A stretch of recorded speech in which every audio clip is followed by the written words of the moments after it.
మీ ఎల్లరకును కూడా సర్వారాధనలోని సర్వసంపూర్ణత సకలాశీర్వాదములు పెండ్లి కుమారుడు మెండుగా అనుగ్రహించి మహిమ మేఘమెక్కించునుగాక. ఆమేన్. మరణాత. వాక్యం చదువుకుందాం. పరిశుద్ధ వేదములో నుంచి ప్రకటన గ్రంథము 22వ అధ్యాయము 16వ వచనాన్ని చదువుకొని వాక్య ధ్యానము గావించుకుందాం. చదవండి.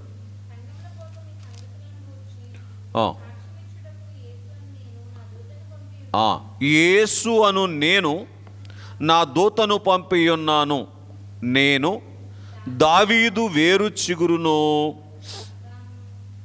సంతానమును, ప్రకాశమానమైన వేకువ చుక్కనై ఉన్నాను. ఈ వాక్య భాగములో నుంచి దేవుడు మనతో మాట్లాడునుగాక. ఆమేన్. బాగా వినండి స్నేహితులరా. నేటి దినము కొరకు ఏర్పాటు చేయబడినటువంటి సందేశము మొదటి రాకడలోనికి నడిపించు నక్షత్రము, రెండవ రాకడలోనికి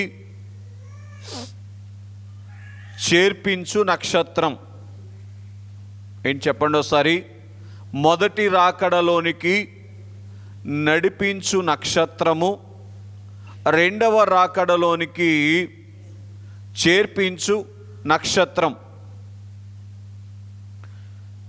ఈ సందేశాన్ని కొద్దిగా పరిశుద్ధాత్మ తండ్రి గారి యొక్క సహాయముతో ధ్యానం చేద్దాం. పరిశుద్ధ గ్రంథములో ప్రాముఖ్యముగా మూడు నక్షత్రాలు కనబడతా ఉన్నాయి. ఒకటి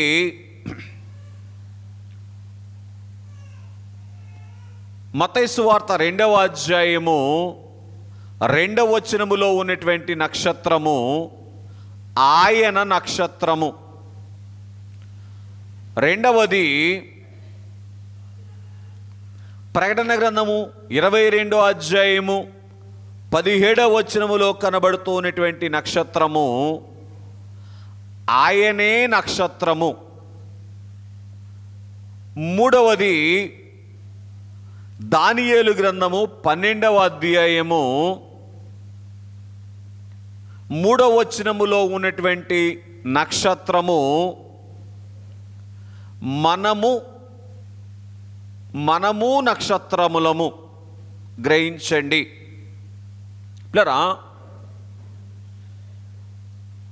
ఎప్పుడైతే ఆయన నక్షత్రమును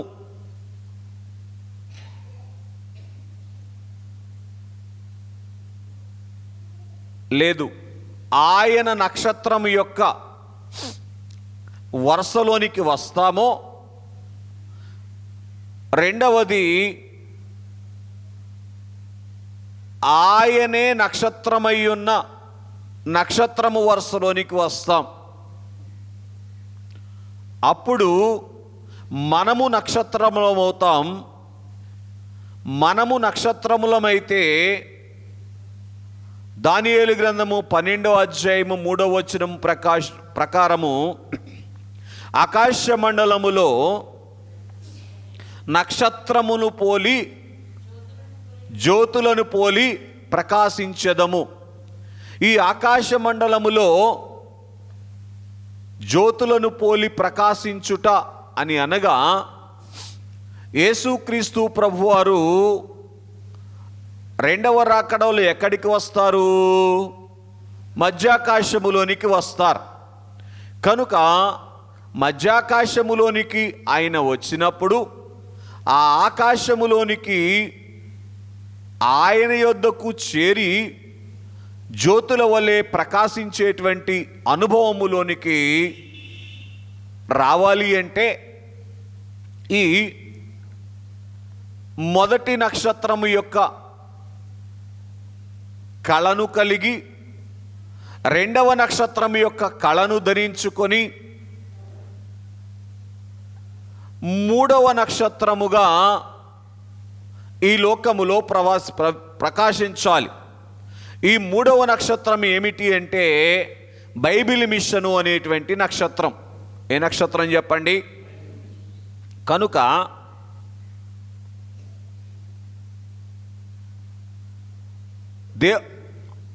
దేవుని ప్రియులరా,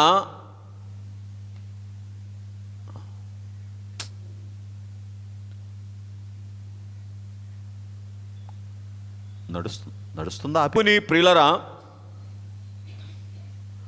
ఈ మొదటి నక్షత్రమేమో రక్షకుని యొద్దకు నడిపించినటువంటి నక్షత్రమైతే, రెండవ నక్షత్రమేమో రక్షించినటువంటి నక్షత్రం.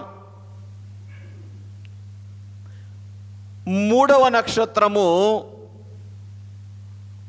రక్షణ యొక్క పరిపూర్ణత అయినటువంటి, ఇక రక్షించబడవలసినటువంటి స్థితి అవసరము లేనటువంటి మహిమమేఘములోనికి చేర్చేటువంటి నక్షత్రం. కనుక ఈ బైబిల్ మిషను అనేటువంటి నక్షత్రము యొక్క అనుభవములోనికి రావటానికి మొదటి రెండు నక్షత్రాలను, ఆ నక్షత్రముల్లో ఉన్నటువంటి కళలను పరిశీలన చేసి ఆ కళలను ధరించుకోవటానికి దేవుడు ఏం చేశారు అంటే, మన జీవిత కాలములో మరి ఒక ఆనంద మాసమును అనుగ్రహించారు. ఏ మాసం చెప్పండి? ఆనంద మాసమును అనుగ్రహించినటువంటి వారుగా ఉన్నారు. కనుక తొట్టి యొద్దకు తేవటం ఎందుకంటే మేఘములోనికి చేర్చటానికి. తొట్టి యొద్దకు తేవటం ఎందుకు చెప్పండి? మేఘములోనికి చేర్చటానికి. వినండి, ఈనాటి క్రిస్మస్ ఎందుకంటే అనంత క్రిస్మస్లోనికి తీసుకొని వెళ్ళటానికి. ఈరోజు తొట్టిలో ఉన్నటువంటి శిశువును చూసి ఆరాధించినటువంటి అనుభవములోనికి మనం వస్తే, ఇక దైవజనులు దేవదాసయ్య గారు పాడినట్లుగా 27వ కీర్తనలో మాకెప్పుడునూ క్రిస్మస్సే అనేటువంటి అనుభవములోనికి మనలను తీసుకొని రావటానికి దేవుడు ప్రయాసపడుతూ ఉన్నారు. పరిశుద్ధాత్మ తండ్రి గారు ప్రయాసపడుతూ ఉన్నారు. ఎప్పుడునూ క్రిస్మస్ అంటే జనకులు పాడుతూ ఇంకొక మాట చెప్పారు, జనక సుతాత్మలకు స్తుతులు సంఘవధువు వల్ల భువిని మనసున స్తుతికా యముతాపమరి మనసున యముతాపమరి పని ఏమున్నది భక్త జనాళికి పని ఏమున్నది. అదే ఎప్పుడు క్రిస్మస్ అంటే, ఎప్పుడునూ క్రిస్మస్ అంటే మనసున స్తుతి కార్యము తప్ప మరి పని ఏమున్నది భక్త జనాళికి అంటే, ఏ పనిలో ఉన్నా ఏ పాటలో ఉన్నా పూర్తి చేయండి, మనసున స్తుతి కార్యము దేవుని వైపు చూస్తూ ఆయనను స్తుతిస్తూ ఆయన్ను ఆరాధించేటువంటి అనుభవములోనికి రాగలుగుతాం. కనుక కొద్దిగా ధ్యానం చేయటానికి ప్రయత్నం చేసిన వారమైతే, మొదటి నక్షత్రము ఆయన నక్షత్రం. మత్తయి రాసిన సువార్త 2వ అధ్యాయము 2వ వచనాన్ని చదువుకుందాం. ఒక్క మాట ఆగండి. సంఖ్యాకాండ గ్రంథము 24వ అధ్యాయం 17వ వచనంలో దేవుడు రాయిస్తూ నక్షత్రము యాకోబులో ఉదయించును అని తెలియచేశారు. గ్రహించండి, సహజంగా నక్షత్రము ఎక్కడ ఉదయిస్తుంది? ఆకాశములో ఉదయిస్తుంది. వెరీ గుడ్ నాన్న. ఆకాశములో ఉదయించవలసినటువంటి నక్షత్రము గురించి కాదు కానీ యాకోబులో ఉదయించబోయేటువంటి నక్షత్రాన్ని గురించి పరిశుద్ధాత్మ తండ్రి గారు వ్రాయించారు. ఎందుకు అని మనం ఆలోచన చేస్తే ఆదికాండ గ్రంథము 12వ అధ్యాయము 2వ వచనములో దేవుడు అబ్రహాము గారికి 2 ఆశీర్వాదాలు ఇచ్చారు. ఆదికాండము 12వ అధ్యాయము 2వ వచనములో ఉన్నటువంటి 2 ఆశీర్వాదములు.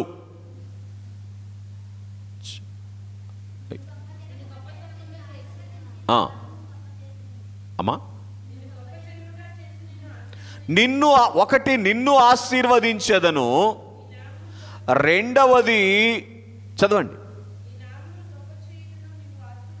నీవు ఆశీర్వాదముగా నుందువు. మొదటి ఆశీర్వాదం ఏంటి?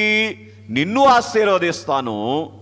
రెండవది నీవే ఆశీర్వాదంగా ఉండేటట్లు చేస్తాను. గ్రహించండి, మొదటి ఆశీర్వాదము అబ్రహాము గారికి ఎలాగందిందంటే ఇస్సాకు గారిని బట్టి అందింది.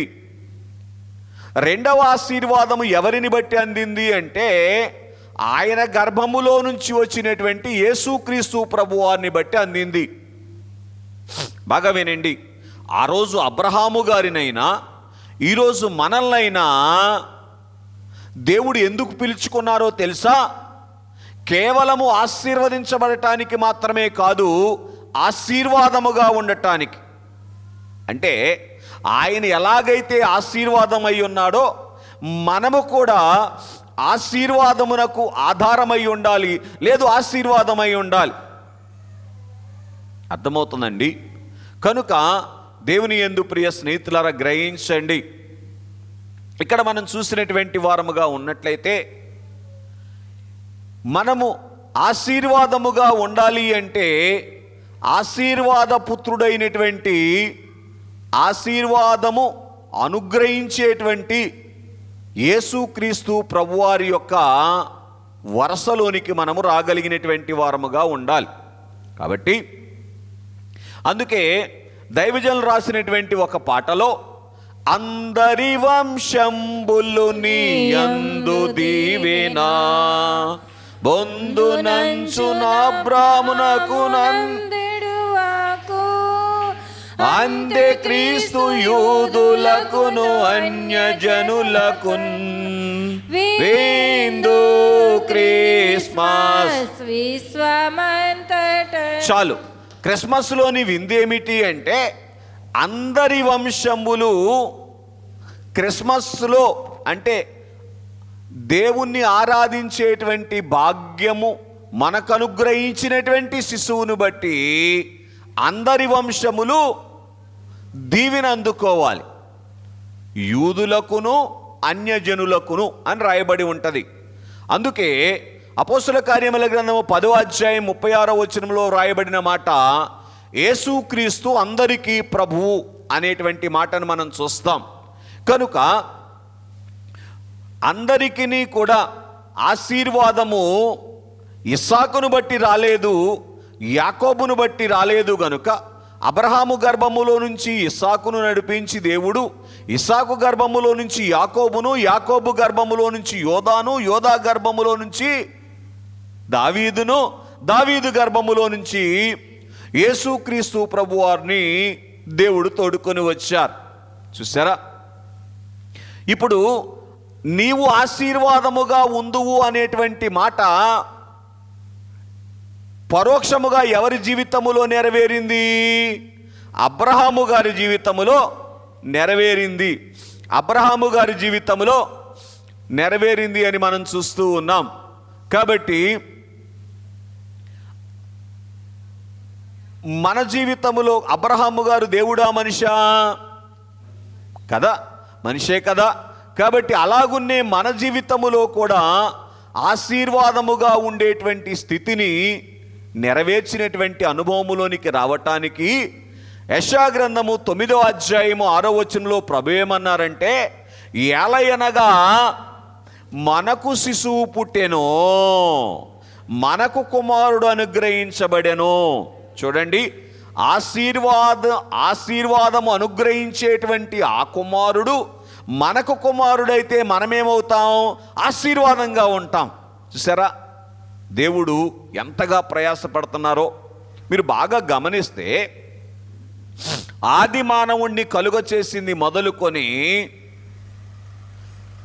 అంతము వరకు కూడా, యుగాంతము వరకు కూడా, అంటే అంచె తీర్పు వరకు కూడా దేవుని యొక్క ప్రయాస అంతా ఏంటి చెప్పగలరా? వెనకున్న వారు ఎవరైనా ఏంటో తెలుసా? ఆయన ఏ భాగ్యమును కలిగి ఉన్నారో అదే భాగ్యం మనకివ్వాలి అని ఉద్దేశపడుతున్నారు.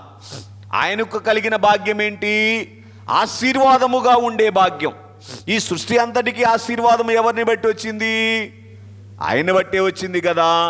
కనుక ఆ ఆశీర్వాదముగా ఉండేటువంటి భాగ్యము మనకు అనుగ్రహించబడాలి అని అంటే, అబ్రహాము గారికి చేసినటువంటి వాగ్దానం మన జీవితములో కూడా నెరవేరాలి అంటే, ఎలాగైతే అబ్రహాముకు యేసుక్రీస్తు ప్రభువారు కుమారుడయ్యారో అలాగున మనకును ఆయన కుమారుడయ్యేటువంటి రీతిగా మనం ఏం చెయ్యాలి అంటే ఆయనను చేర్చుకున్నటువంటి అనుభవములోనికి రావాలి. వినండి, తొట్టిలోనికి వచ్చినటువంటి శిశువు ఈ హృదయం అనేటువంటి తొట్టిలోనికి వస్తే ఏమవుతాడు చెప్పండి? అప్పుడు ఆయన మనలో ఉంటారు గనక మనమే ఆశీర్వాదం అవుతాం, మనమే. కాబట్టి దేవుని పిల్లరా, అయ్యా మా కొరకు ప్రార్థన చెయ్యండి అనేటువంటి వరుసలో నుంచి మీ కొరకు ప్రార్థన చేస్తాననేటువంటి వరుసలోనికి వచ్చేస్తాం. మమ్మల్ని నవ్వుతూ ఉంది. చేస్తున్నావా? దేవుడు నిన్ను దీవించును గాక. కనుక దేవుని యందు ప్రియ స్నేహితులారా, మీరేంటి మా కొరకు ప్రార్థన చేస్తారు, మేం చేస్తే మీకు నెరవేరుతుంది. కనుక దేవుని యందు ప్రియ స్నేహితులారా గమనించండి. అందుకే ఆ అనుభవములోనికి మనల్ని తీసుకొని రావాలి అనేటువంటిది దేవుని యొక్క ఉద్దేశం. కనుక అందుకే దైవజనులు ఏమన్నారంటే, లోకమంతయును ప్రియులారా లోబరుచుకొనవలయును ప్రియులారా అన్నారు. లోకమంతటిని లోబరుచుకోవాలి అంటే లోకమంతటికి కూడా మనం ఆశీర్వాదముగా ఉండగలగాలి. కనుక సంగతిలోనికి వస్తే ఈ 2 నక్షత్రాల అనుభవాన్ని మనం పరిశీలన చేస్తూ 3వ నక్షత్రం యొక్క భాగ్యాన్ని కూడా కొద్దిగా మీ ముందు పెడతాను. మొట్టమొదటిది ఆయన నక్షత్రము. ఆయన నక్షత్రం అంటే ఆయన యొక్క నక్షత్రము. కనుక ఇక్కడ మనం చూస్తే మత్తయి సువార్త 2వ అధ్యాయము 2వ వచనములో యూదుల రాజుగా పుట్టినవాడు ఎక్కడ ఉన్నాడు? తూర్పు దిక్కున మేము ఆయన నక్షత్రమును చూచి, ఆయన నక్షత్రమును చూచి. రైట్. నక్షత్రానికి ఉన్నటువంటి సహజముగా ఉండేటువంటి కోణాలు 5 కోణాలు. కనుక 5 కోణాల్లో కూడా 5 కళలు ఉంటాయి. అర్థమవుతుందండి? ఇంకా చాలా కూడా పెట్టుకోవచ్చు, పెద్ద విశేషమేం కాదు. కానీ జనరల్గా ప్రతి నక్షత్రానికి 5 కోణాలు ఉంటాయి. ఈ 5 కళలు కూడా ఆయన నక్షత్రానికి ఉన్నాయి. మొదటి కళ ఏంటంటే, ఆయన నక్షత్రాన్ని చూసి మేము వచ్చాం అన్నారు. అంటే అర్థం ఏమిటి అంటే ఆకర్షించే కళ ఉన్నది. ఈ నక్షత్రానికి ఏ కళ ఉందండి? ఆకర్షించే కళ ఉన్నది. ఎటువైపు ఆకర్షించే కళ? తన వైపు ఆకర్షించుకునేటువంటి కళ. ఎవరిని ఆకర్షించుకున్నది ఈ నక్షత్రము అంటే చెప్పండి ఒకసారి? జ్ఞానులను ఆకర్షించుకుంది. ఎందుకు జ్ఞానులను అనే మాట ఒత్తి చెప్తున్నానంటే, సహజంగా పామరులను ఆకర్షించుకోవటానికి అంత పెద్ద కష్టపడాల్సిన పని ఉండదు. కానీ జ్ఞానులకి ఏమి ఆలోచన ఉంటుంది? మాకంతా తెలుసు అన్నట్టు ఉంటుంది. ఉంటుందా ఉండదా? మనకు కూడా ఉంటుందా లేదా అప్పుడప్పుడు? కాబట్టి దేవుని పిల్లరా, కనుక అందుకే దేవదాసయ్య గారు ఏమన్నారంటే,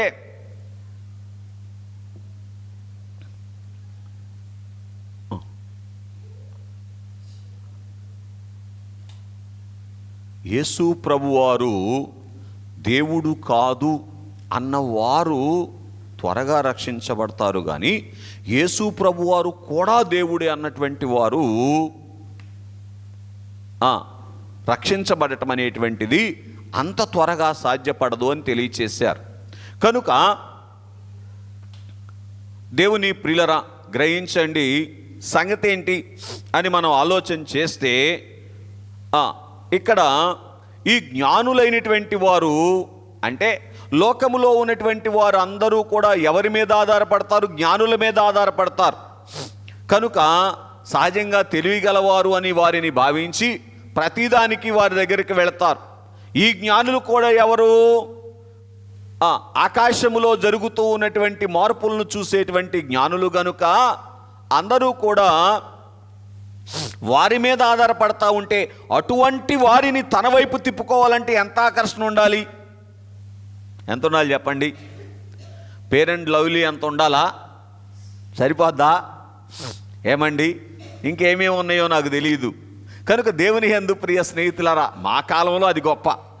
కాబట్టి ఇక్కడ మనం ఆలోచన చేసినటువంటి వారముగా ఉన్నట్లయితే మరి ఎంత గొప్ప ఆకర్షణ కళ ఈ నక్షత్రములో ఉన్నదో. కానీ జ్ఞానులైనటువంటి వారు తమ జ్ఞానాన్ని చూడటం మర్చిపోయారు ఈ ఆకర్షణ వైపు చూడగానే. రెండవది, తమకున్నటువంటి కుటుంబ సంబంధమైనటువంటి బాధ్యతల వైపు కూడా ఆకర్షించబడకుండా ఏం చేశారు? మర్చిపోయినటువంటి వారుగా ఉన్నారు, వెంబడించటం ప్రారంభించారు. అంత తేలికండి? ఒక్కరోజా 2 రోజుల 2 సంవత్సరాలు అన్నీ మర్చిపోయి నక్షత్రాన్ని వెంబడించాలి అంటే ఎంత ఆకర్షణ! పూర్తి చేయండి. ఆ నక్షత్రములో ఉన్నదో మనం గ్రహించాలి. కనుక ఎందుకని అంటే ఆ నక్షత్రము ఆయన నక్షత్రము గనుక. ఈరోజు లోకము యొక్క వశములో ఉన్నటువంటి ఏ వశములో? లోకము వశములో ఉన్నటువంటి వారిని ఆకర్షించేటువంటి ఆకర్షణ మనలోనికి వస్తే అప్పుడు మనము ఆయన నక్షత్రాలం అవుతాం. లేదు, మనమే లోకం చేత ఆకర్షించబడితేనో ఏ నక్షత్రాలం అవుతాం? చెప్పకూడదా? అపవాది యొక్క నక్షత్రాలము లోకము యొక్క నక్షత్రాలం అయిపోయేటువంటి ప్రమాదం ఉంటుంది. గ్రహించండి. అందుకే దైవజనులు ఏమన్నారంటే ఈ ఆకర్షణ గురించి ఇంతసేపు ఎందుకు చెప్పాల్సి వస్తుంది అంటే, సంఘము కూడా లోకముతో ఏకమాయను ఏమి చేతును అని దైవజనులు తెలియచేసినటువంటి వారుగా ఉన్నారు. చూసారా? ఎందుకని? లోకము యొక్క ఆకర్షణలో సంఘం పడిపోతూ ఉంది. కారణం ఏంటంటే సంఘము ఏమండి ఆకర్షణను కలిగినటువంటిదిగా కనబడతా ఉంది. వారి యొక్క విశ్వాస విషయంలో, వారి యొక్క భక్తి విషయంలో, వారి ప్రవర్తన విషయంలో ఏం కనబడటం లేదు.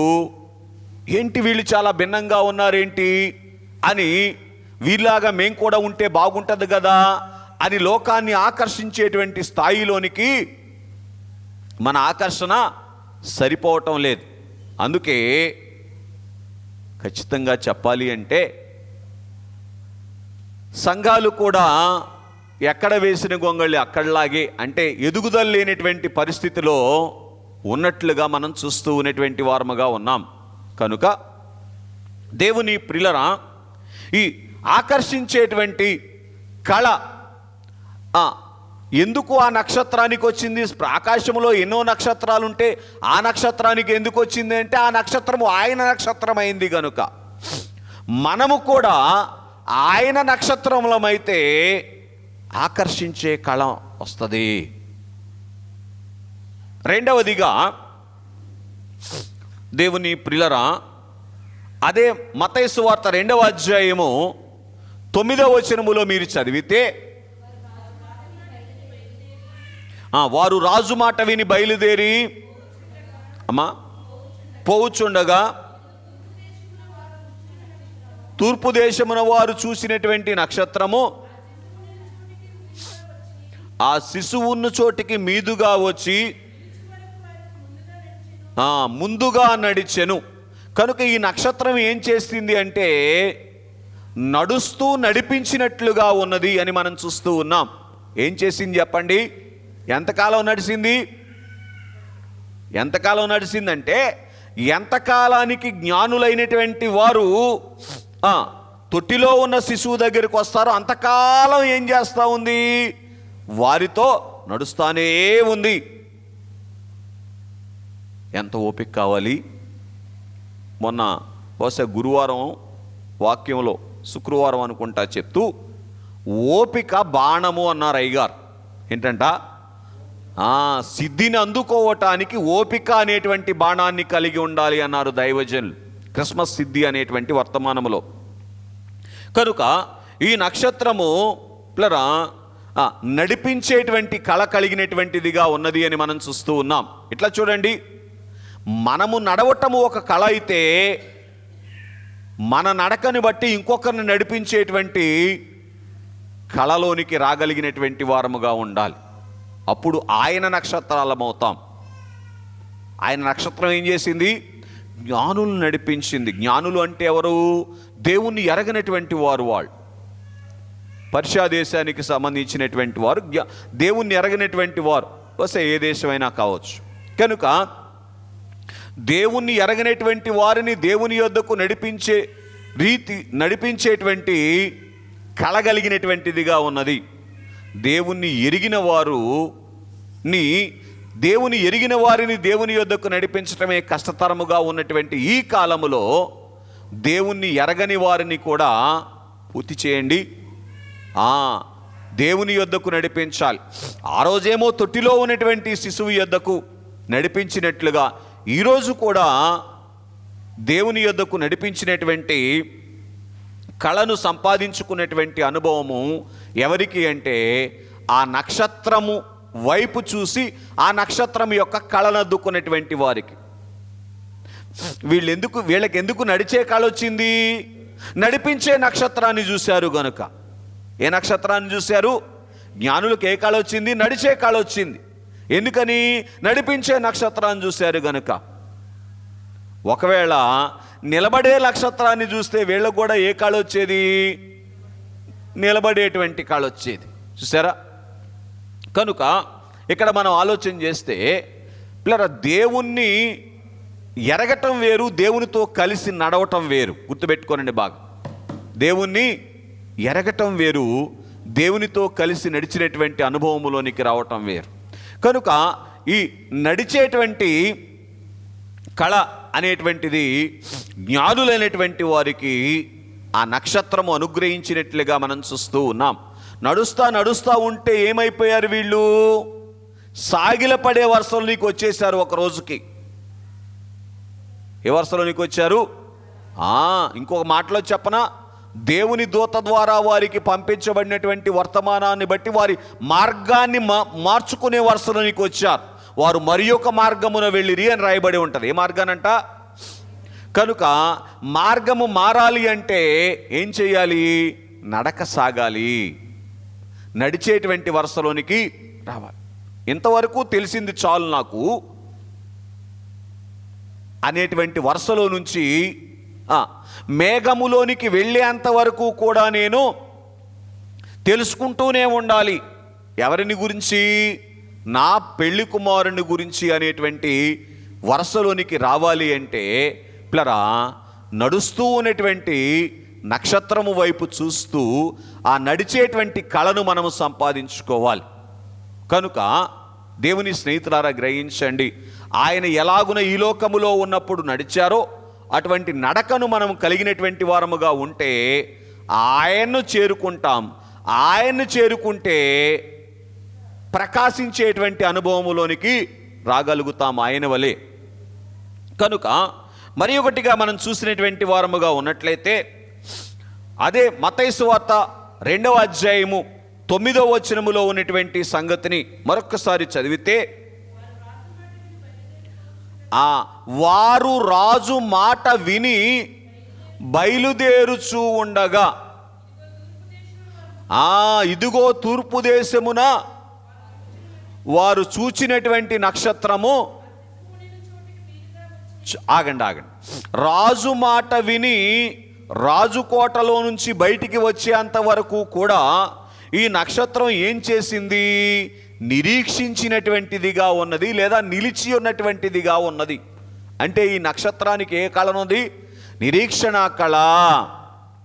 కనుక ఇక్కడ తనలో ఉన్నటువంటి ఆ నిరీక్షణ కళను ఎవరు అందుకోగలిగారు అంటే జ్ఞానులైనటువంటి వారు అందుకోగలిగారు. ఏంటి వారిలో ఉన్న నిరీక్షణ కళ? 2 సంవత్సరాలు ప్రయాణం చేసినా, హేరోదు రాజు దగ్గరికి వెళ్ళి అది అడిగినా సరి అయినటువంటి సమాచారం దొరకకపోయినప్పటికీ కూడా, ఇదిగో మేము ఏ పని మీద అయితే బయలుదేరామో, పూర్తి చేయండి, ఆ కన్యక గర్భాన పుట్టినటువంటి శిశువుని మేము చూడాలి అనేటువంటి నిరీక్షణ కళ వచ్చింది వాళ్ళకి. ఈరోజు సంఘానికి కూడా ఏ కళ రావాలి? నిరీక్షణ కళ. ఏమి నిరీక్షణ కళ? వధువు రూపు నాకు రావాలి అని దేవుని నిత్యము వెంబడిస్తూ నిరీక్షించేటువంటి కళ రావాలి. ఆ తర్వాత ఎప్పుడో 2000 సంవత్సరాల పూర్వం ఇదిగో నేను త్వరగా వస్తున్నానని ప్రభువు చెప్పారు, ఇంతవరకు రాలేదు, అయినా ఈరోజే వస్తారు అనేటువంటి నిరీక్షణ ఎప్పుడు కావాలి? చెప్పినానా? ఏ రోజుకి ఆ రోజే కావాలి. ఏ క్షణానికి ఆ క్షణమే నిరీక్షణ కావాలి. నేను వస్తాడు అనుకున్నాను, రాలేదు కదా అని ఏం పోగొట్టుకోకూడదు. కనుక నిరీక్షణ పోతే ఏమవుతుంది? అయ్యో ఇక ఆయన్ని వెంబడించేటువంటి స్థితి అనేటువంటిది దొరకదు, మేఘమెక్కేటువంటి భాగ్యాన్ని సంపాదించు. వాళ్ళు నిరీక్షణ పోగొట్టుకుంటే తొట్టిలో ఉన్న శిశువు దగ్గరకు రాగలిగేవారేనా? కనుక నిరీక్షణ అనేటువంటి కళను మనం సంపాదించుకోవాలి. ఇది తేలిక కష్టమా? దీనికి మనోనిదానం కావాలి, మనస్సును నిబ్బరం చేసుకోవాలి. మనోనిదానం పని దగ్గర చెమట గార్చాలి అన్నారు అయ్యగారు. ఏం గార్చాలంట? అది. కనుక చెమట గార్చితే కానీ 2-3 గంటలు కష్టపడి చెమట గార్చితే కానీ 1 నిమిషం మనోనిదానం కుదరదు. కుదురుద్దా? అంత తేలికైనటువంటి పని కాదు. కనుక ఈ నిరీక్షించేటువంటి కళ వారికి అనుగ్రహించబడింది అని మనం చూస్తూ ఉన్నటువంటి వారముగా ఉన్నాం. అలాగున్నే మనము కూడా ఆయన రాక కొరకు నిరీక్షించేటువంటి కళను మనకు అద్దుట కొరకు ఈరోజు దేవుడు ఏం చూపిస్తున్నారు చెప్పాలి? ఆయన నక్షత్రాన్ని చూపిస్తున్నారు. ఏ నక్షత్రాన్ని? ఈ ఆనందమాసములో మాత్రమే కాదు, నిత్యము ఏ నక్షత్రాన్ని చూడాలి మనం? ఆయన నక్షత్రాన్ని చూడాలి. అందుకే దైవజనులు చెప్పిన మాట మళ్ళీ జ్ఞాపకం చేస్తున్నాను. మాకు ఎప్పుడునూ క్రిస్మస్సే, ఎప్పుడూ ఆయన నక్షత్రాన్నే చూడాలి. ఎప్పుడు? కాబట్టి ఈ మధ్యలో చాలా కనబడతా ఉంటాయి. కనబడతా ఉంటాయి. కనబడేటువంటి వాటి వైపు కాదు, కానీ ఆయన కనబరుస్తూ ఉన్నటువంటి ఆ నక్షత్రం వైపు చూసి ఆ నిరీక్షించేటువంటి కళను అద్దుకునేటువంటి అనుభవంలోనికి రాగలగాలి అంటే ఆ నక్షత్రం వైపు చూసినటువంటి అనుభవంలోనికి వెళ్ళాలని మనం చూస్తూ ఉన్నాం. మరి ఒకటిగా ఈ నక్షత్రములో ఉన్నటువంటి కళ మత్తయి సువార్త 2వ అధ్యాయము 11వ వచనాన్ని మనం చదివితే, వారు ఆ నక్షత్రమును చూసి అత్యానందభరితులై ఇంటిలోనికి వచ్చి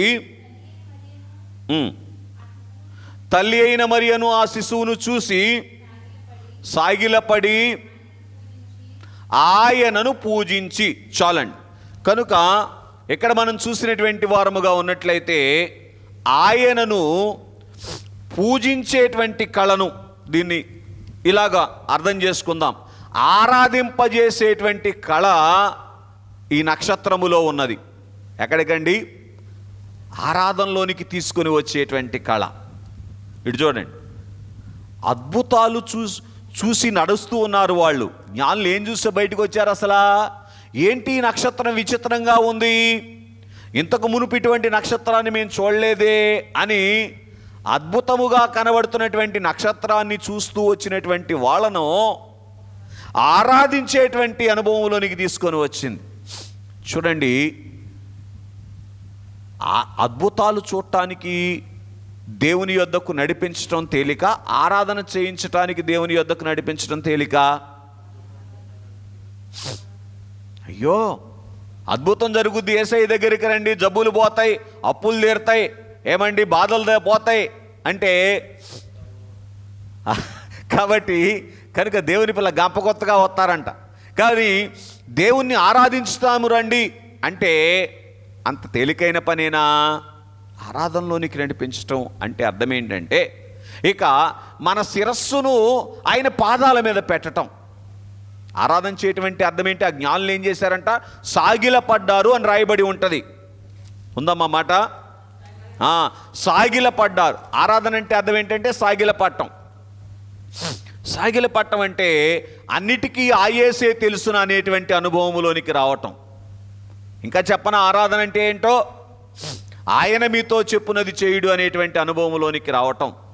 అందుకే సమూయేలు గ్రంథములో దేవుడు మాట్లాడుతూ, సమూయేలు గారు చేత దేవుడు రాయించిన గ్రంథములో మాట్లాడుతూ ఏమన్నారంటే, బలురర్పించుట కంటే ఆయన మాట వింట శ్రేష్టము కాదా అని అన్నారు. ఏంటంట? బలులదే ఉండండి, తేలిగ్గా అర్పించవచ్చు. బంగారం ఏందండి, ఇచ్చేయచ్చు. ఏంటది? మనం కాదులేండి, వాళ్ళు ఎవరో జ్ఞానులు అయినటువంటి వాళ్ళు. కనుక బోళాన్ని చేయొచ్చు, సామ్రాన్ని చేయొచ్చు తేలిగ్గానే. కానీ పిల్లరా ఏం చెప్పాను? సాగిల పట్టం. వెరీ గుడ్ నాన్న.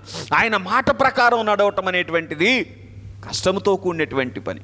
కానీ ఈ నక్షత్రములో ఉన్నటువంటి గొప్ప కళ ఏమిటో తెలుసా? ఆరాధించేటువంటి అనుభవంలోనికి తీసుకుని వచ్చింది. కనుక అందుకే ఆరాధన ఎలా చేయాలి అంటే దేవదాసయ్య గారు మాట్లాడుతూ ఒక పాటలో ఏమన్నారు చెప్పండి? ఆరాధించండి, ఆరాధించండి, క్రీస్తును ఆరాధించండి, రాజగుని ఇశ్రాయేల్ రాజు, ఈ రాజున్న దారి చూపగా చేరి మ్రోక్కుచు ఆరాధించిన ఉరుపు జ్ఞానుల పంక్తిలో కిరండి. జ్ఞానుల వినండి, ఆరాధించటం అంటే జ్ఞానుల వరుసలోనికి వచ్చి ఆరాధించండి అన్నారు. వాళ్ళు చేసినటువంటి ఆరాధనే ఏ ఆరాధన అంటే పిల్లరా గొప్ప ఆరాధన అని మనం చూస్తూ ఉన్నటువంటి వారముగా ఉన్నాం. ఏంటి ఆరాధనలో ఉన్న గొప్పతనం అంటే సాగిలపడ్డారు. అంత గొప్ప జ్ఞానులయ్యుండి ఏం చేశారు చెప్పండి? సహజంగా జ్ఞానము ఎవరి ఎదుటైనా తల వంచనిస్తుందా? తల వంచనివ్వదు. మాకేం తక్కువ? ఇంతకీ వాళ్ళేవో ఐశ్వర్యవంతులా, ఐశ్వర్యం లేని వాళ్ళ? ఎందుకు ఐశ్వర్యవంతులు అంటున్నారు వాళ్ళని?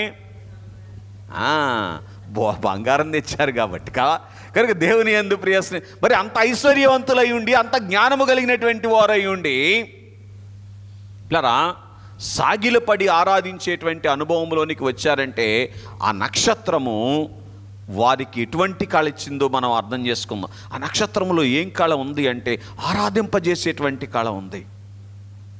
కనుక ఈరోజు ఈ నక్షత్రానికి కూడా ఏ కళ కావాలి?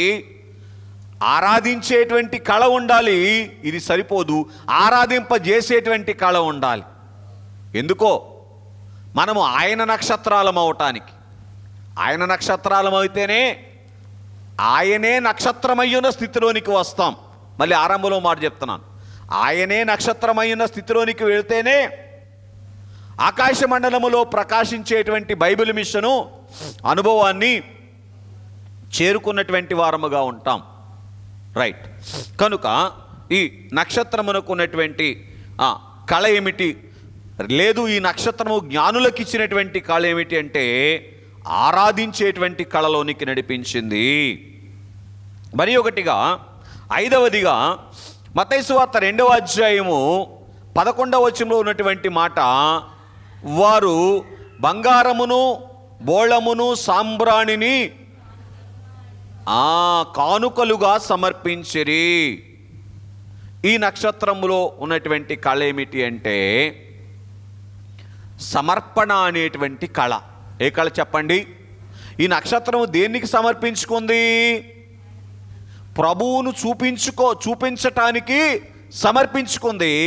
అదే కళ పూర్తి చేయండి ఈ జ్ఞానులైనటువంటి వారికి అనుగ్రహించింది. అర్థమవుతుందండి? దేవుని స్నేహితులరా, ఇక్కడ మనం ఆలోచన చేసినటువంటి వారముగా ఉన్నట్లయితే ఏ కళ అయితే ఆ నక్షత్రంలో ఉందో ఆ కళే వారి యొద్దకు వచ్చినటువంటి వారికి కనబడుతుంది, అద్దుద్ది.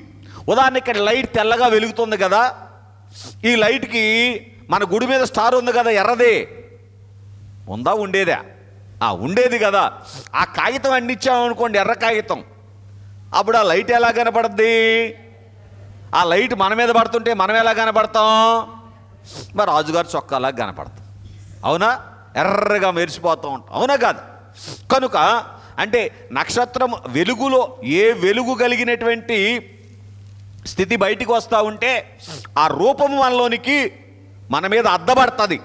కనుక ఇక్కడ మనం చూస్తే జ్ఞానులైనటువంటి వారు పిల్లరాకి ఆ నక్షత్రం ఏ కళను దీన్ని అంటే అర్పింపజేసేటువంటి కళ.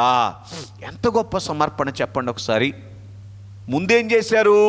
2 సంవత్సరాల వాళ్ళ యొక్క కాల పరిమితిని, అంటే 2 సంవత్సరాలు నడిచి వచ్చారంటే మళ్ళీ వెళ్ళటానికి ఎన్ని సంవత్సరాలు పట్టుద్దండి కదా? సింపుల్గా 2 సంవత్సరాలు లెక్కేసుకోండి. 4 సంవత్సరాలు కేవలము ఆరాధన కొరకు వెచ్చించటానికి ఏం చేశారు? వాళ్ళు సమర్పించుకున్నారు. ఎన్ని సంవత్సరాలు? మీరు ఎందుకు నవ్వారు నాకు అర్థమైపోయింది కదా. కనుక 4 నిమిషాలు నడిచి మందిరంలోనికి వచ్చి ఆరాధనకు వచ్చేటువంటి సమర్పణ మనకుందా? అవునా? పోనీ 40 నిమిషాలు మందిరంలోనికి నడిచి వచ్చి సమయాన్ని సమర్పించుకునేటువంటి సమర్పణ ఉందా? ఈ మధ్యలో నేను ఫోన్లో వస్తున్నాయో, అవునా? కనుక దేవుని యందు ప్రియ స్నేహితులారా గమనించండి, ఆలోచన చేయడానికి ప్రయత్నం చేద్దాం. ఎందుకని అంటే పిల్లరా ఆయన నక్షత్రాన్ని చూసేటువంటి అనుభవం అనేటువంటిది పిల్లరా కలిగి ఉండకపోవటాన్ని బట్టి. కాబట్టి దేవుని పిల్లరా గ్రహించండి, ఇక్కడ మనం చూస్తే ఆయన నక్షత్రాన్ని చూస్తే మనం ఏం చేస్తాం చెప్పండి? మన తండ్రి గారు అన్నట్లుగా ఏం చేస్తాం? తనువు నాదిదిగోగై. సమయం పరిగెట్టేస్తా ఉంది, 2 మాటల్లో చెప్పేస్తా. నీ పనికి ప్రతిష్ఠించుకొనిమి, దినములు క్షణములు తీసుకొని నీ పని కొరకు వాడుకొనుము, వెండి పసిమి ఇవిగో. కాబట్టి సమస్తమును దేవునికి సమర్పించుకున్నటువంటి అనుభవం. బహుశా ఎటు చూశారు మన తండ్రి గారు? ఆయన నక్షత్రం వైపు చూశారు. కనుక ఆయన నక్షత్రం వైపు చూశారు కనుక పూర్తి చేయండి, ఆయన నక్షత్రం అయిపోయారు, ఆయన వలే నక్షత్రం అయిపోయారు. కనుకనే ఈరోజు పరలోకానికి నక్షత్రం అయ్యారు. దేవునికి మహిమ కలుగునుగాక. పరలోకములో అధికారిగా ఉన్నారు అంటే నక్షత్రం యొక్క లక్షణం ఏంటి? నడిపిస్తుంది. పరలోకం చేరినటువంటి భక్తులైనటువంటి వారికి అందరికీ కూడా దేవదాసయ్య గారు ఎలా ఉన్నారంట? అధికారిగా ఉన్నారు అని గత కాలంలో మనం విన్నాం, చూసారా? కనుక దేవుని పిల్లరా అర్పింపజేసేటువంటి కళ ఈ నక్షత్రములో ఉన్నది. పిల్లరా ఈ జ్ఞానులైనటువంటి వారు ఎలాగైతే సమర్పణ కళనద్దుకున్నారో ఆ నక్షత్రం వైపు చూస్తూ ఈ ఆనంద మాసములో, ఏ మాసంలో? ఆనంద మాసంలో, అన్ని మాసంలోనేనా? మళ్ళీ ఏంటి మాసం అన్నారంటారా? ఇలా ఆదివారం. కాబట్టి దేవుని యందు ప్రియ స్నేహితులారా గమనించండి, ఈ ఆనంద మాసములో అటువంటి సమర్పణ కళను అద్దుకుంటే పూర్తి చేయండి ఆయన యొక్క నక్షత్రాలమవుతాం. రెండవదిగా చూడండి, ఇందాక చదివిన మాట చదవవసరం లేదు. ప్రకటన గ్రంథం 22వ అధ్యాయం 16వ వచనములో ఆయనే నక్షత్రము. ఏం చెప్పండి? రైట్. కనుక ఆయన నక్షత్రములు ముందైతే తర్వాత ఏమవుతాం? మనమే ఆయన వంటి నక్షత్రాలమైపోతాం. అర్థమవుతుందండి? కనుక ఆయన తొట్టిలో ఉన్నటువంటి ఆయనలో ఉన్నటువంటి కళలు, ఆ నక్షత్రములో ఉన్నటువంటి కళలు, ఆయనే అయ్యున్న నక్షత్రములో ఉన్నటువంటి 5 కళలు. నక్షత్రానికి ఎన్ని కోణాలని చెప్పుకున్నాం? ఈ 5 కళలు ఏంటి అంటే, ఒకటి చూడండి, మత్తయి లూకా రాసినటువంటి సువార్త 1వ అధ్యాయము 38వ వచనం.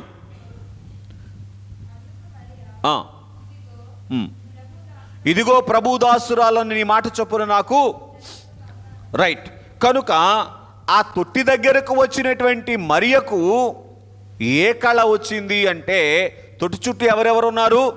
మరియా, యోసేపు, కాపరులు, పరలోకములో నుంచి వచ్చినటువంటి సైన్య సమూహము, మహిమదూతలైనటువంటి వారు ఉన్నారు.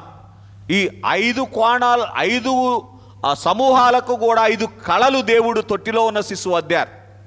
కనుక బాగా గ్రహించండి. ఇక్కడ మనం చూస్తే ఈ మరియకు దేవుడిచ్చినటువంటి కళ ఏంటంటే భరించే కళ. ఏం భరించే కళ? ఒక మాట చదవండి. లూకా రాసిన సువార్త 2వ అధ్యాయము, లూకా రాసిన సువార్త 2వ అధ్యాయములో అన్న ప్రవచిస్తూ ఉంది ఒక చక్కని మాట మరియను గురించి. నీ కడుపులో నుంచి, చూడండి మాట,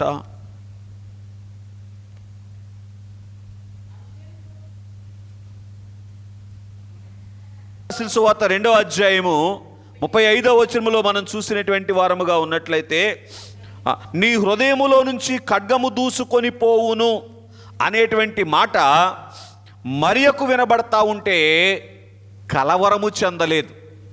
ఏమండోయ్, ఏంటి ఆ ఖడ్గం అంటే, ఒకానొక రోజున నీ గర్భములో నుంచి వచ్చినటువంటి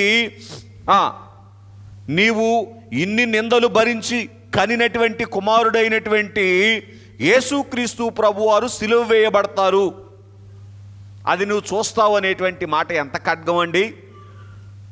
ఏమండి, కన్న కొడుకు కన్న తల్లి ఎదుట చనిపోతూ ఉంటే చూడటం తల్లికి ఎంత కష్టం అంటారు. కనుక దాన్ని కూడా భరించగలిగేటువంటి కళ, భరించేటువంటి కళ పూర్తి చేయండి, మరియకు దొరికింది. ఎందుకు దొరికింది? అది అనుకున్న వారు చెప్పండి, ఎందుకు దొరికింది? ఇక్కడ రికార్డ్ అవుతుంది, పేర్లు చెప్పలేకపోతున్నా. చెప్పండి, అందరు అటెన్షన్లో ఉండండి దయచేసి. ఎందుకు దొరికింది? తొట్టిలో ఉన్నటువంటి శిశువు వైపు చూసి ఆ కళ అద్దుకున్నది. తొట్టిలో వైపు శిశువు వైపు చూసింది కనుక ఏ కళ వచ్చింది అంటే భరించే కళను తాను అద్దుకున్నట్లుగా మనం చూస్తూ ఉన్నటువంటి వారముగా ఉన్నాం. కనుక దీనికి మీకు వివరంగా చదువుకుంటాను అంటే 17వ పాట 5వ చరణంలో దైవజనులు రాశారు, మీరు ఇంటికి వెళ్ళాక పాడుకోండి. అలాగున్నే మరి ఒకటిగా మనం చూస్తే మత్తయి సువార్త 1వ అధ్యాయము 19వ వచనములో యోసేపు గారికి ఏమొచ్చింది అంటే నీతి కళ అద్దబడింది. ఏ కళ? కనుక కొంచెం తొట్టి దగ్గరకు వచ్చి మనం పరిశీలన చేస్తే ఈ యోసేపు గారు ఏం చేస్తున్నారంట? తొట్టిలో ఉన్నటువంటి శిశువును వింతగా చూస్తున్నారంట. ఇదేమిటి అంటే యోసేపుకు దేవుడు అద్దినటువంటి నీతి. నీతిమంతుల లక్షణం ఏంటి చెప్పండి ఒకసారి. నీతిమంతుల లక్షణం ఏంటి? నీతిమంతుల దగ్గరికి వెళ్ళి అడగండి అంటారు మీరు, అంతేనే కాదా? ఓరి నాయనో, అలాగైతే ఎలాగా? నీతిమంతుల లక్షణం ఏంటి అంటే తానైనా అవమానం భరిస్తాడు కానీ ఎవరిని అవమానించడం. ఎదుటివారి మీదకి రావాల్సినటువంటి అవమానాన్ని తన మీద వేసుకుంటాడు కానీ ఏమండి ఎదుటివారిని అవమానించరు. ఇది ఎవరి లక్షణం? నీతిమంతుల లక్షణం. కాబట్టి మత్తయి సువార్త 1వ అధ్యాయం 19వ వచనములో ఆమెను అవమానపరచనొల్లక ఏం చేశాడంట? ఏదో చేద్దామనుకున్నాడు. అదే యోసేపులోని నీతి కళ. కనుక తొట్టిలో ఉన్నటువంటి శిశువు వైపు, అంటే పుట్టబోయేటువంటి శిశువు వైపు బహుశా ముందే చూశారని అనాలి సందర్భానుసారంగా. ఆయన చూసినప్పుడు నీతి కళ వచ్చింది. కనుక ఈ కళ ఎవరికి రావాలి? ఈరోజు తొట్టిలోని శిశువును చూస్తూ ఉన్నటువంటి మనకు రావాలి. తొట్టిలో ఉన్నటువంటి ఆ శిశువే ఎవరు? నక్షత్రం. ఆ నక్షత్రం వైపు చూస్తూ ఏమద్దుకోవాలి? భరించే కళను సంపాదించుకోవాలి ముందు మాట ప్రకారము. ఆ తర్వాత నీతి కళను సంపాదించుకోవాలి. ఏం భరించాలి? ఇబ్బందులు. అయ్యో అయ్యగారు రాయలేదా? ఇబ్బందులు, శోధనలు, వేదనలు సమస్తమును కూడా భరించుకునేటువంటి కళను సంపాదించుకుంటే మర్యాదగా నెవడిచును మోక్షం అన్నారు తండ్రి గారు. కాబట్టి అన్ని శోధనలను సహించుకునేటువంటి అనుభవంలోనికి వస్తేనే ఏం చేస్తాం? అయ్యో ఆకాశ మండలంలో ప్రకాశించేటువంటి నక్షత్రంలో అవుతాం కదా. రైట్. కనుక నీతి కళ యోసేపు గారికి అద్దబడినట్లుగా మనం చూస్తూ ఉన్నాం. ఈరోజు మనం ఆ నీతి కళను అద్దుకోవాలి. రైట్. మూడవదిగా మనం చూస్తే లూకా రాసిన సువార్త 2వ అధ్యాయము 9వ వచనంలో ఉన్నటువంటి మాట, మహిమపరిచేటువంటి కళ. పరలోకములో ఉన్నటువంటి దూతలైనటువంటి వారు ఏ కళను అద్దుకున్నారు అని అంటే పిల్లరా, మహిమపరిచేటువంటి కళను వారు అద్దుకున్నటువంటి వారుగా ఉన్నారు అని మనం చూస్తూ ఉన్నటువంటి వారముగా ఉన్నాం. కనుక ఆ నక్షత్రములో ఉన్నటువంటి కళ ఏమిటి అంటే తన యొద్దకు వచ్చినటువంటి వారిని మహిమపరిచేటువంటి కళ, గాయపరిచేటువంటి కళ కాదు సుమా. కనుక ఈ దూతలైనటువంటి వారు పరలోకములో ఉన్నప్పుడు వారు మహిమ లేదు కానీ ఏం చేశారు అంటే పిల్లరా, మహిమను పొందుకున్నటువంటి వారుగా ఉన్నారు తొట్టి దగ్గరకు వచ్చి అని మనం చూస్తూ ఉన్నాం. కనుక మనము కూడా ఆ నక్షత్రమును చూస్తూ, తొట్టిలో ఉన్నటువంటి నక్షత్రమై ఉన్నటువంటి ఆ శిశువును చూస్తూ ఏమద్దుకోవాలంటే మహిమను అద్దుకోవాలి. మహిమను అద్దితే మహిమ చేత కప్పబడతాం, మహిమ చేత నింపబడతాం, మహిమలోనికి చేర్చబడతాం. వెరీ గుడ్ నాన్న, థ్యాంక్ యూ. కనుక దేవుని పిల్లల మరి ఒకటిగా మనం చూస్తే ఐదవదిగా, 5వ కళ సేవించేటువంటి కళ. లోకారా 4వ లేదా సరే 4వదిగా సేవించేటువంటి కళ. లూకా రాసిన సువార్త 2వ అధ్యాయము 13, 14 వచనాలు. అక్కడ ఏముంటుందంటే సేవకాళియగు దేవదూతల గురించి మాట్లాడుతూ ఏమండి, ఆయనకిష్టులైనటువంటి మనుషులకు భూమి మీద సమాధానము కలుగునుగా. కానీ ఏం చేస్తున్నారు? వారు దేవుణ్ణి సేవిస్తూ ఉన్నటువంటి వారుగా ఉన్నారు. కనుక సేవించేటువంటి కళ వారికి అద్దబడింది. కనుక తొట్టిలో ఉన్నటువంటి శిశువు వైపు చూస్తూ సేవించేటువంటి కళను అద్దుకున్నటువంటి అనుభవంలోనికి రావాలి. 5వదిగా లూకా రాసిన సువార్త 2వ అధ్యాయం 17వ వచనంలో ఉన్నటువంటి మాట ప్రకటించేటువంటి కళ. ఏ కళ? కనుక ఇక్కడ మనం చూస్తే ఆ నక్షత్రము ప్రకటించేటువంటి కళ కలిగినటువంటిదిగా ఉన్నది. లూకా సువార్త 4వ అధ్యాయంలో రాయబడి ఉంటుంది, పేదలకు సువార్త ప్రకటించుటకు ప్రభువు నన్ను అభిషేకించను అని తొట్టిలో ఉన్న శిశువుని గురించి వ్రాయబడింది. కనుక అలాగున ఆయన సువార్త ప్రకటించారు కనుక ప్రకటించే కళ ఎవరికి వచ్చింది? తొట్టిలోనికి చూస్తున్నటువంటి గొల్లలకు లేదా కాపర్లైనటువంటి వారికి వచ్చింది. మనకు కూడా ప్రకటించే కళ ఎప్పుడు వస్తుంది? తొట్టిలోని శిశువు వైపు చూస్తూ ఉన్నప్పుడు ఆ కళ చెప్పునానా మనకు కూడా అద్దబడుతుంది. రైట్. కనుక ఇలాగున ఆయన నక్షత్రముగా ఆయన నక్షత్రములో ఉన్నటువంటి కళలు అద్దుకొని ఆయన నక్షత్రములమై ఆయనే నక్షత్రమై ఉన్నటువంటి ఆ నక్షత్రములో ఉన్నటువంటి కళలు అద్దుకొని మనమును నక్షత్రములమైతే దానియేలు గ్రంథం 12:3 మనలో నెరవేరుతుంది. అప్పుడు బైబిల్ మిషను అనేటువంటి నక్షత్రం యొక్క భాగ్యాన్ని సంపాదించుకుంటాం. ఇప్పుడు బైబిల్ మిషను అనేటువంటి నక్షత్రములో ఉన్నటువంటి కళలేంటి? ఆ నక్షత్రానికి కూడా ఎన్ని కోణాలు ఉన్నాయి? 5 కోణాలు ఉన్నాయి. 1 దేవుడు, 2 ఫాదర్ ఎం దేవదాసయ్య గారు, 3 బయలుపరిచిన, 4వది బైబిలు, 5వది మిషను.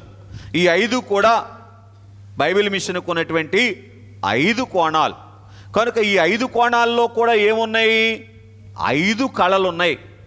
ఈ కళలు ఏ కళలు అంటే వధువు కళలు. ప్రకటన గ్రంథము 22వ అధ్యాయం 17వ వచనము, అలాగే కీర్తనల గ్రంథము 45వ కీర్తన 13వ వచనము, అట్లాగే యోవేలు గ్రంథము 2వ అధ్యాయము 16వ వచనములో మనం చూస్తే ఈ విషయాలన్నీ కనబడతాయి. ఏంటి అంటే అంతఃపురములో ఉన్నటువంటి పెండ్లి కుమార్తె కేవలము మహిమగలది. ప్రకటన 22:17లో ఏముంటుందంటే ఆత్మ తండ్రి ఏమంటున్నారో పెళ్లి కుమార్తె కూడా రమ్ము అనేటువంటి కళ. ఇదే మరణాత అనేటువంటి బైబిల్ మిషన్ యొక్క కళ. కనుక యోవేలు గ్రంథంలో ఉన్నటువంటి మాట గదిలో ఉన్నటువంటి పెళ్లి కుమార్తె కళ సన్నిధి కళ. కనుక ఇక్కడ ఈ 5 కోణాల్లో ఉన్నటువంటి 5 కళలు ఏంటి అంటే ఒక్క నిమిషంలో జ్ఞాపకం చేస్తున్నాను. ప్లరా దేవుడు అనగా దేవుణ్ణి చూపించేటువంటి కళ ఉంది పేరులోనే. ఆ తర్వాత దైవజనుని చూపించేటువంటి కళ మరి బైబిల్ మిషన్లో ఉన్నది. మరి ఒకటిగా